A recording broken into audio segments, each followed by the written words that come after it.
मलीर में अवामी तहरीक जे मरकज़ी सदर वसंत थरी पार्टी अगवान नूर अहमद कातियार नूर नबी पलीचो ऐं एडवोकेट ख़ालिद तुनियो सां गॾु चयो आहे त सिंध हिन वक़्तु सियासी आईनी तौर ते संगीन चैलेंजनि खे मुंहुं ॾेई रही आहे।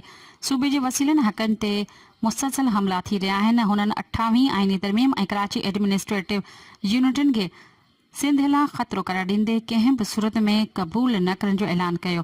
वसंत थरी चयो त सिंध जे ॿेटनि पाणी ऐं ज़मीन ते कब्ज़नि जी कोशिशूं जारी आहिनि, जॾहिं त मक़ामी माण्हुनि खे लॾाइण जा मनसूबा ठाहिया पिया वञनि। उन वधीक चयो त औरतुनि जे क़त्ल जा वाक़िया वधी रहिया आहिनि, जेको इंतिहाई गिणती जोॻो आहे।